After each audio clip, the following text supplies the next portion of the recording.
Hallo und ganz herzlich willkommen zu dieser neuen Folge von Quellweisheit, dem Podcast für deine spirituelle Meisterschaft. Ich bin Marlene Katharina und gebe dir Quellbotschaften aus dem höchsten Bewusstsein durch, die auf tiefsten Ebenen wirken. Denn es ist eine Schwingungsübertragung, die stattfindet und dich daran erinnert, was du wirklich bist. Wir freuen uns so sehr, heute hier mit dir, mit euch zusammen zu sein und euch aus dem höchsten Bewusstsein heraus, aus diesem Moment heraus, die Wahrheit zum Vorschein zu bringen, die in euch steckt, in euch ruht, die ihr wisst, um die ihr wisst und die euch so heilig, so nah, so tief geht. Wir möchten zu euch sprechen aus den Worten des Christusbewusstseins. Wir möchten zu euch sprechen aus dem Fühlen der Liebe. Wir möchten zu euch sprechen aus der heiligen Zeit der Weihnacht heraus. Denn alles in euch ist heilig, alles in euch ist göttlich, alles in euch ruft nach der Vollkommenung, ruft nach verstanden werden in dem, was ihr wirklich seid, in dem, was alles ist. Alles in euch und durch euch sehnt sich nach der Vollkommenheit der Liebe in allem und durch alles hindurch, möchte sich ganz und gar hingeben, dem, was wirklich wahr ist, dem, was ihr wirklich seid, möchte die Trennung lösen, möchte die Abgrenzung lösen, möchte sich ganz und gar fühlen in der Liebe, die alles ist und in die alles hinein zurückstrebt. Wenn wir zurück sagen, so sagen wir, dass die Richtung sich gewandelt hat.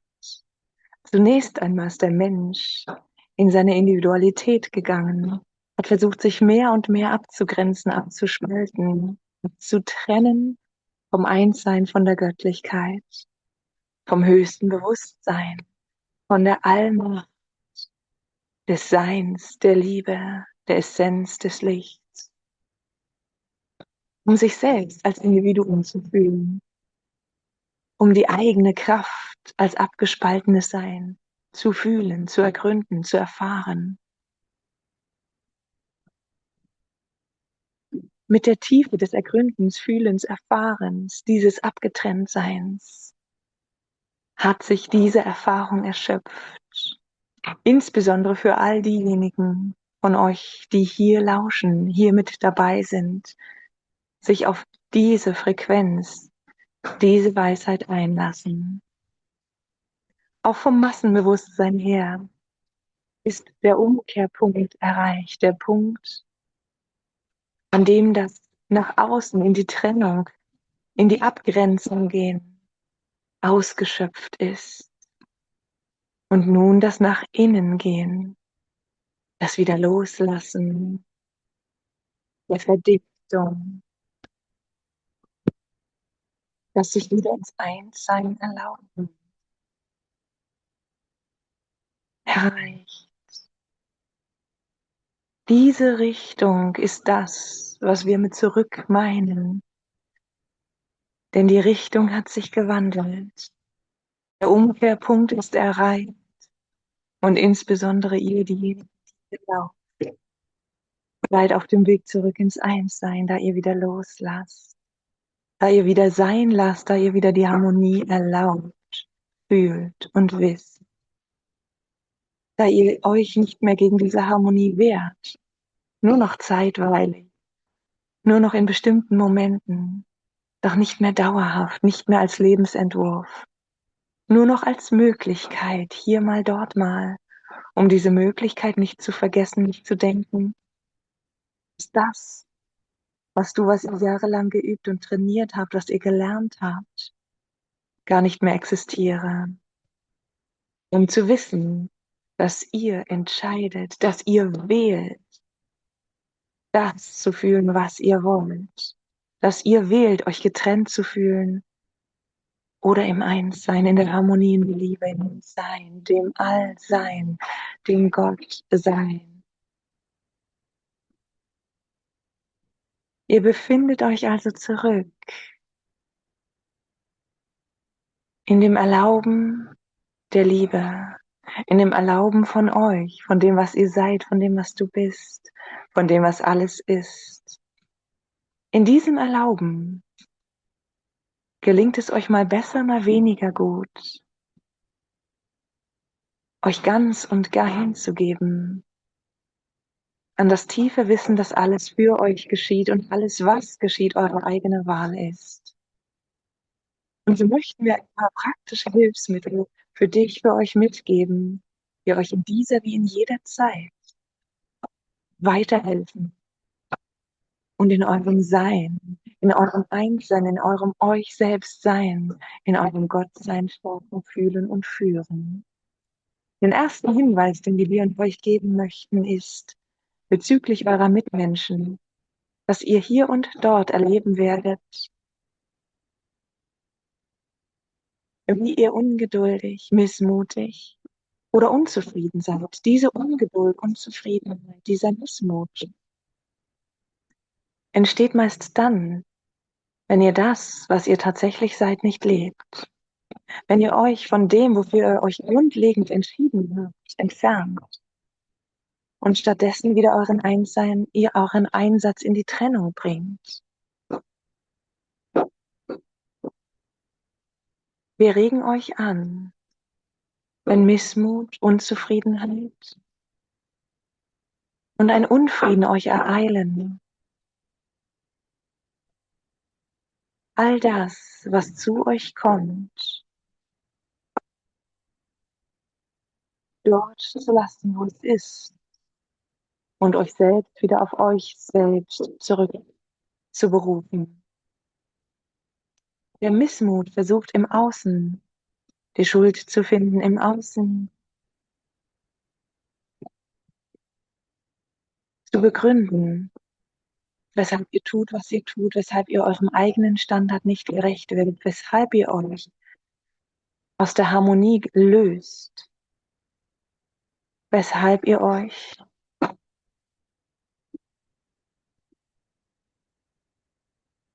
in einen Unfrieden begebt, der nur möglich ist dadurch, dass ihr eure Energie aufwendet, um euch getrennt zu fühlen, nicht eins mit allem, was ist. Nicht eins mit der Gutmütigkeit, dem Wohlwollen der Schöpfung.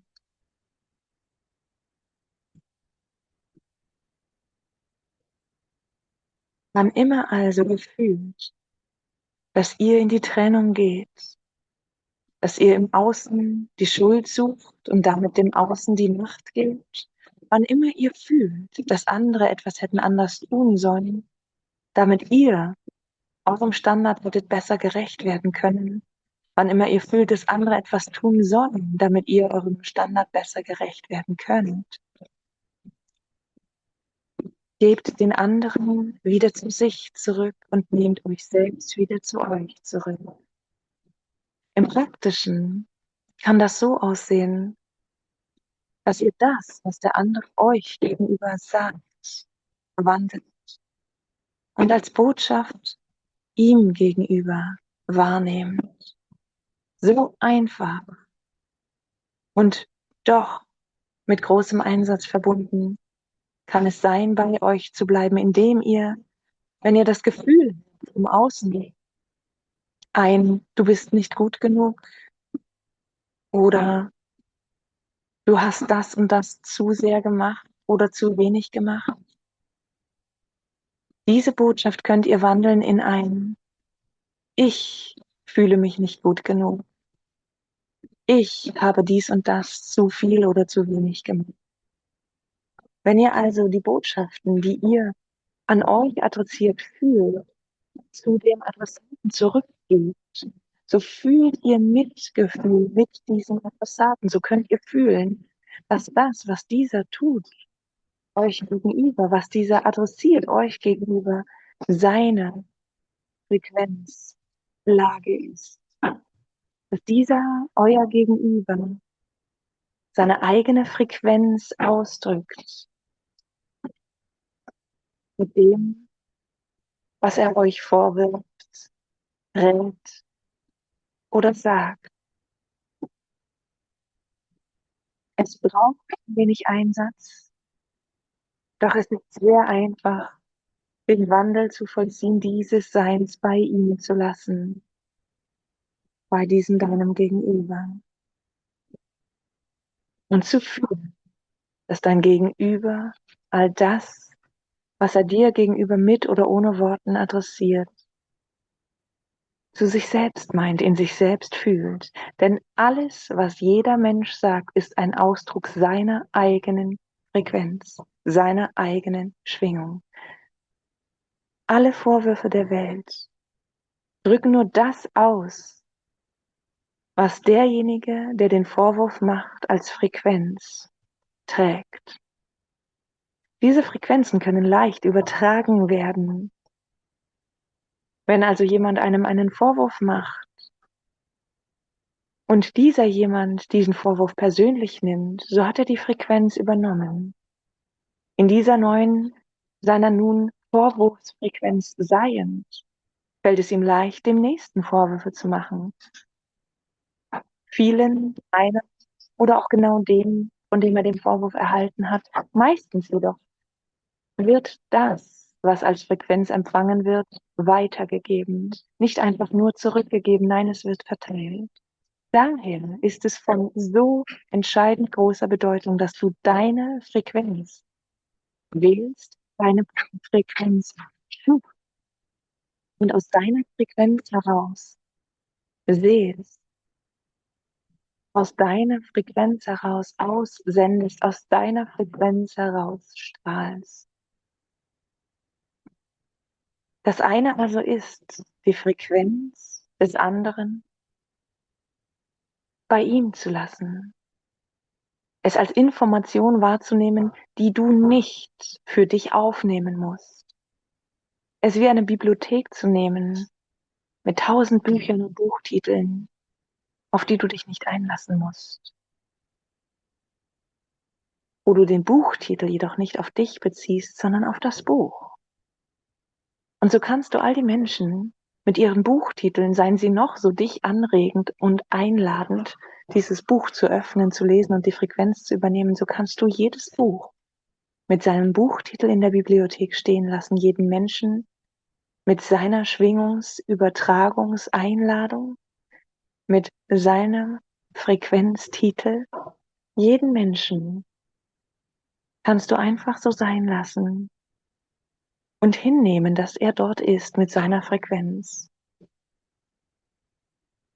die durch einen Buchtitel dazu einladen soll, durch einen Vorwurf, eine Vorhaltung, einen Ratschlag oder einfach nur einen gut gemeinten Hinweis dazu einladen soll, dieses Buch zu lesen, diese Frequenz dieses Menschen zu übernehmen.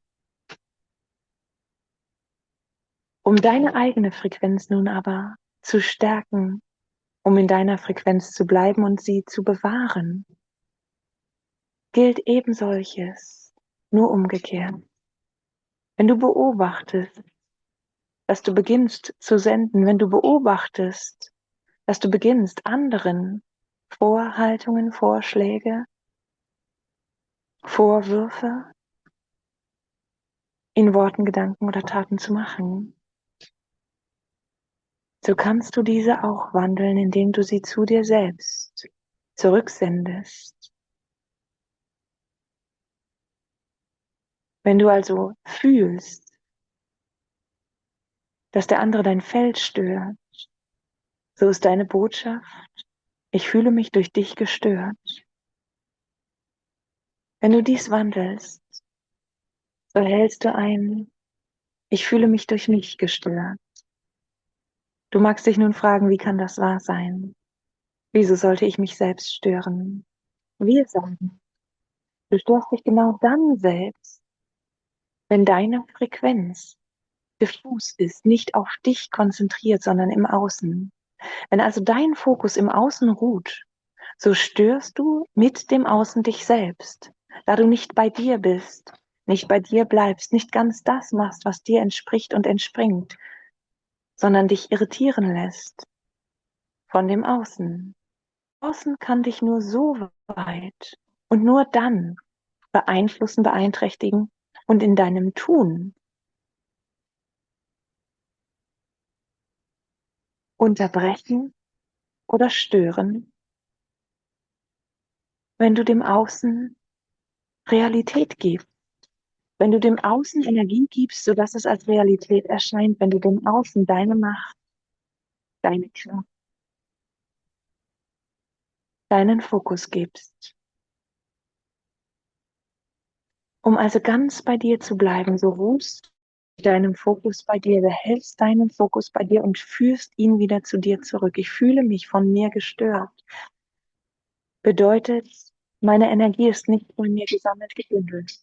Wenn du dies fühlst und merkst, so halte inne. Halte inne und nimm einen tiefen Atemzug durch dein Herz hinein. Schließe deine Augen, wenn du kannst, und erlaube dir selbst, ganz mit dir und bei dir zu sein.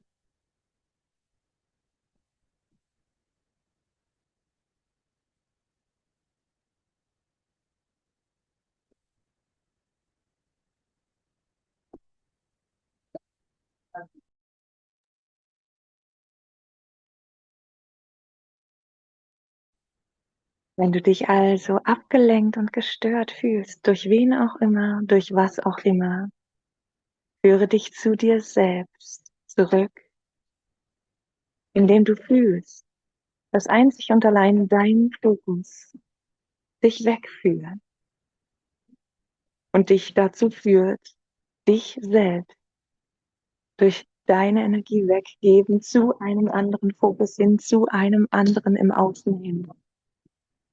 Das einzig und allein dein Dich weggeben dich dazu führt, dich selbst zu stören. Dies sind die beiden Hinweise, die wir euch für das mehr in euch selbst ruhen und für das in eurer Frequenz ganz und gar sein geben wollen. Weiters möchten wir euch sagen, dass ihr die Möglichkeit habt, in jedem Moment mit 3 tiefen Atemzügen der Liebe in euer Herzzentrum hinein. Mit 3 tiefen Atemzügen der Liebe, die ihr fühlen könnt, in eurem Zentrum, in eurem Sein. Dass ihr die Möglichkeit habt, mit 3 tiefen Atemzügen von Null zu beginnen. Und wenn wir sagen von Null, so meinen wir nicht, dass all das, was ihr bereits erreicht habt, nicht mehr existiert. So meinen wir, dass all das, an dem ihr festhaltet, wieder gelöst ist. Dass ihr also neu schöpft aus dem neuen Moment. 3 tiefe Atemzüge erlauben euch genau dies. Achtet dabei darauf, dass ihr euer Herz fühlt, euer spirituelles Herz in Brustmitte. Achtet dabei darauf, dass ihr die Liebe fühlt in ihrer Ausdehnung, Ausbreitung, aus dem sprudelnden Quell eures Seins heraus, ins Brustmitte, aus eurem Zentrum. Und erlaubt eurem Verstand, sich ganz dieser Liebe, diesem sprudelnden Quell aus euch in euch hinzugeben. Gebt euch selbst ganz der Liebe, dem Fühlen hin. Die Liebe ist nichts, das ihr denken könnt. Ihr könnt sie euch vorstellen, doch dann ist sie nicht. Dann ist sie ein Konzept, so wie es viele Konzepte für viele Worte gibt und sich die Konzepte, die Bedeutungen der Worte wandeln. Es gibt so viele Bedeutungen von Liebe. Doch eine Bedeutung ist universell und das ist die feine, die höchste, die hohe Frequenz, die ihr fühlt, wenn ihr in euer Herz hinein, in euer Zentrum, in eure Essenz hinein euch ganz dieser hingebt, euch selbst, eurem Sein.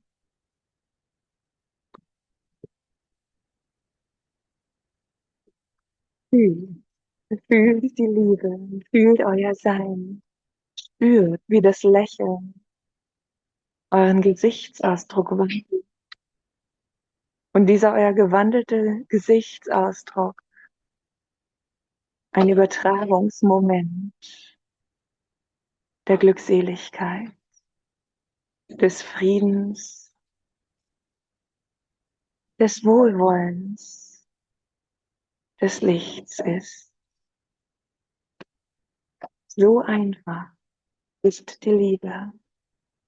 Ihr könnt alles sein lassen, wie es ist, denn ihr wisst, dass jeder Mensch, der euch etwas sagt, nur seine eigene Frequenz ausdrückt. Und ihr wisst, dass eure eigene Frequenz sich in eurem Tun, Handeln, Denken und Fühlen ausdrückt. Und so ist das Einzige, wie ihr wirklich auf tiefgreifende Weise euer Denken, Handeln und Fühlen beeinflussen und ändern könnt,